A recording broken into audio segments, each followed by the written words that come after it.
തിരുപ്പിറവിക്കായുള്ള കാത്തിരിപ്പ് 18-ാം ദിനം. ഒരിക്കൽ ഒരു കൊച്ചു കുഞ്ഞ് വിമാനം പോകുന്ന ശബ്ദം കേട്ട് മുറ്റത്തേക്ക് ഇറങ്ങി നിന്നിട്ട് അവൻ്റെ അമ്മയോട് പറഞ്ഞു, അമ്മേ, എനിക്ക് ആ വാഹനത്തിൽ യാത്ര ചെയ്യണം. അതാണ് എൻ്റെ ജീവിതത്തിലെ ഏറ്റവും വലിയ സന്തോഷം.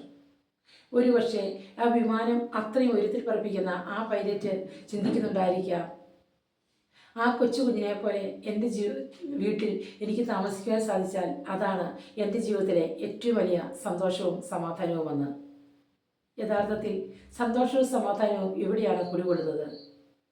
ദൈവകൃപ നിറഞ്ഞ മനുഷ്യർക്കിടയിലാണ് സമാധാനവും സന്തോഷവും കുടികൊള്ളുന്നതെന്ന് വിശുദ്ധ ഗ്രന്ഥം നമ്മെ പഠിപ്പിക്കുന്നുണ്ട്. പരിശുദ്ധ അമ്മ തൻ്റെ ജീവിതത്തിലൂടെ അത് നമുക്ക് കാണിച്ചു തരുന്നുണ്ട്.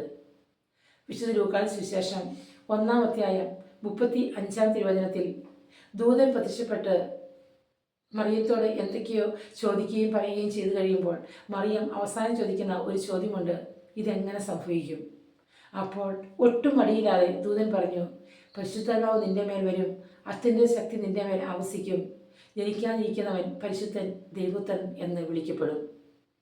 സ്നേഹമുള്ളവരെ, നമ്മുടെയൊക്കെ ജീവിതത്തിൽ ബുദ്ധിമുട്ടുകളും സഹനങ്ങളും വേദനകളും കലഹങ്ങളും ഒക്കെ ഉണ്ടാകുമ്പോൾ നാം ദൈവത്തോട് പ്രാർത്ഥിക്കാറുണ്ട്, അതൊന്ന് മാറ്റിത്തരണമേ എന്ന്. അതിന് ഒരൊറ്റ വഴിയേ ഉള്ളൂ, പരിശുദ്ധാത്മാവ് നമ്മുടെ ഭവനത്തിൽ വരണം, അത്യുന്നത ശക്തി നമ്മുടെ മേൽ ആവസിക്കണം. അപ്പോൾ മാത്രമേ നാം ചിന്തിക്കുന്നതെല്ലാം വിശുദ്ധമായി കാണാനും പരസ്പരം ക്രിസ്തുവായി മാറുവാനും നമുക്ക് സാധിക്കുകയുള്ളൂ. ക്രിസ്തുവിനെ പോലെ ഒരു മകൻ എനിക്ക് ലഭിച്ചിരുന്നുവെങ്കിൽ എന്ന് പലപ്പോഴും ചിന്തിക്കാറുണ്ട്. എന്നാൽ സ്വർഗം അതിനുള്ള ഭാഗ്യം കൊടുത്തത് നീതിമാനായ യോസേപ്പിനും കൃപ നിറഞ്ഞ പരിശുദ്ധ മറിയത്തിനുമാണ്.